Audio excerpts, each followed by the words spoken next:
Hey y'all, this is Amanda with She's a Mad Gardener, and today I'm going to be creating 3 different spring arrangements utilizing flowers from the grocery store, some greenery and blooms from my own garden, and I have several different vases just to kind of show you guys a couple of options. Wait till you see some of the ideas I came up with. If you're new to the channel, make sure you subscribe, and if you're an old friend returning, make sure you hit that notification bell right down there so that you know when all my latest videos have come out.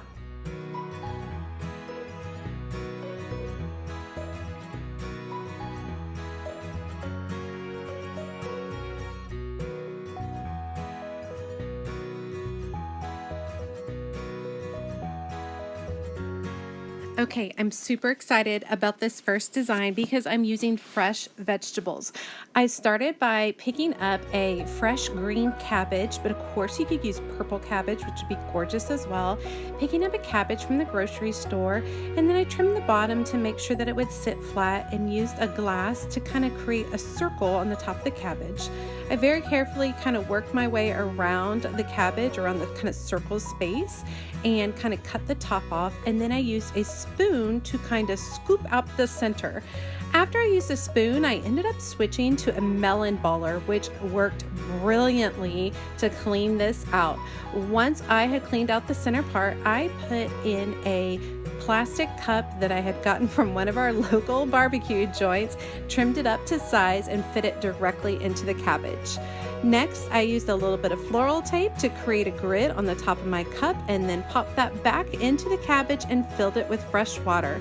After that, I trimmed my stems to length and started adding them a little bit at a time until I got a beautiful design that I was very happy with from all sides.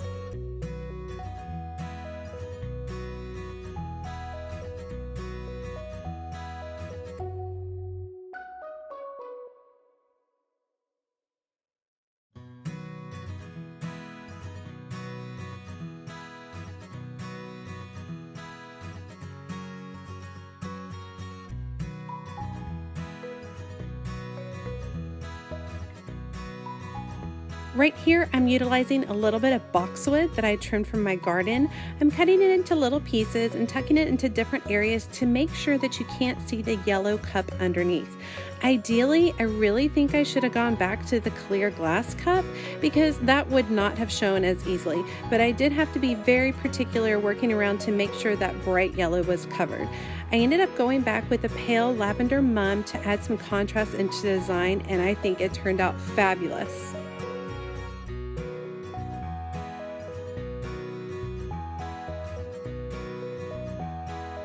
To play up this idea of fresh spring veggies, I ended up utilizing these long thin carrots that still had their greens on them. I thought they were super sweet.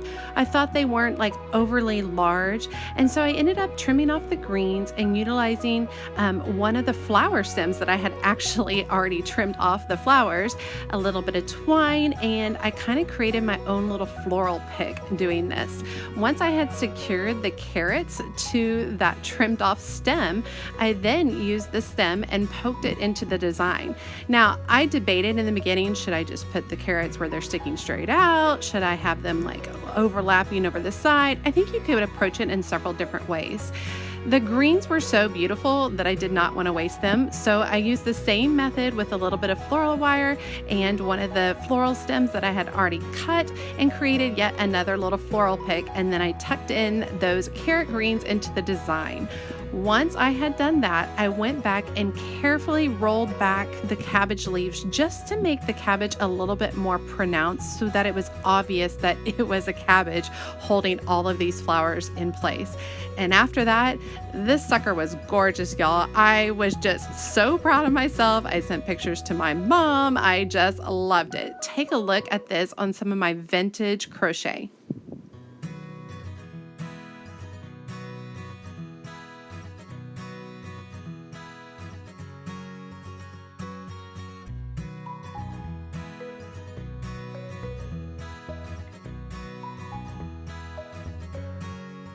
This next design swings the completely opposite way. It's way more simple. I actually start with a candle holder where I've melted out the wax and one of my beautiful vintage floral frogs. If you don't have a floral frog, you can put some stones at the bottom of your vase and that will work great. Next, I clipped some branches from my willow tree out in the back because I love these sweet little green leaves on them, and then I kind of just twisted them into unique shapes.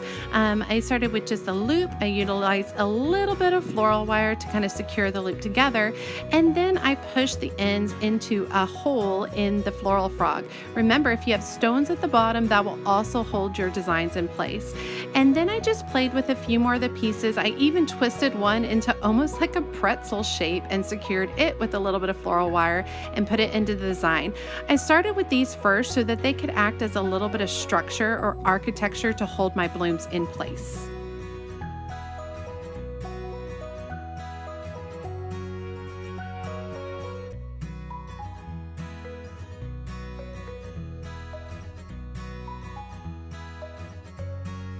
This design is all about highlighting just a few simple blooms. It's not about putting lots and lots of flowers in one design. So I chose some beautiful daffodils from my own garden, and then I clipped them at an angle to make sure that they could take in lots of water in the vase. And then I put them in different areas of the vase, pushing them into the holes of the floral frog, or if you have stones, pushing them into the stones at the bottom of your vase. This wasn't about having everything matching or having everything going the same way. I was really going for maybe an aesthetic of the daffodils actually growing out of the vase. So not all the same size or the same height, just way more natural. And I really feel like I achieved that with this, and this ended up being such a fun, unique design. But for real, y'all, when I watch myself in these videos and come back and do voiceovers, I make the weirdest faces when I'm arranging flowers. Have y'all noticed that in some of my videos?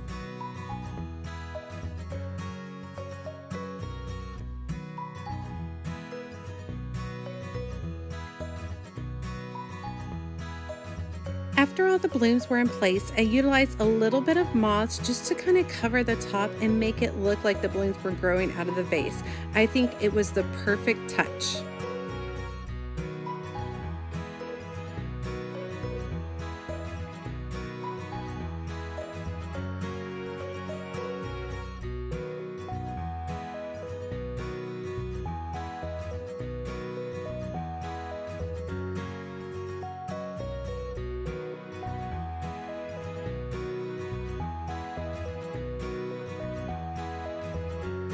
On to design number 3, which is all about height and less blooms.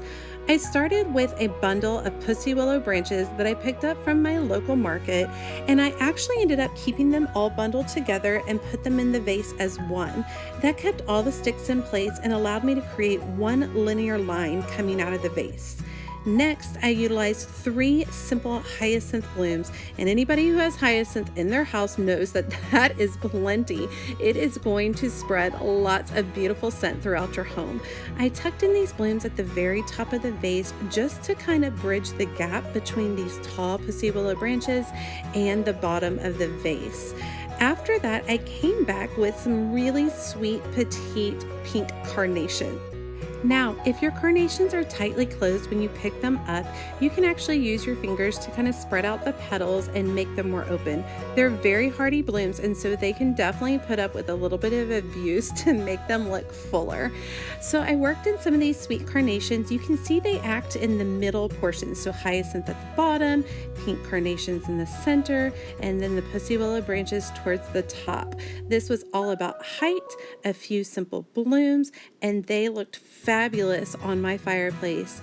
These paintings in the background are actually done by myself. I love watercolor work, and I thought this vase went a long way to tie into that blue in those watercolor designs. Well, that's it, everyone. I hope I have inspired you with these 3 designs and that hopefully you can create something at home. As always, she's a mad gardener or a decorator or anything else that she wants to be.